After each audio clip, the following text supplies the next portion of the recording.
এসে গেছো? খেয়ে এসছো আজকেও? না খেলে তো তোমার চলে না। না খেলে যেন মনে হয় জল ছাড়া মাছ যেরকম তর পায় সেরকম তুমি তর পাচ্ছ। না খেলে একদমই চলে না তোমার। আচ্ছা, তর্পণ কি জিনিস তুমি জানো?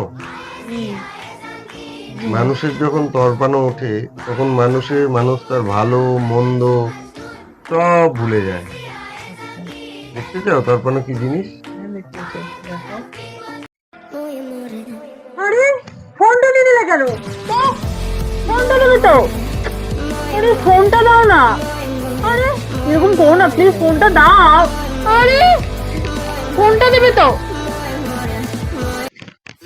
এটাকে বলে তর্পণ। যাও, খাবার গরম করো।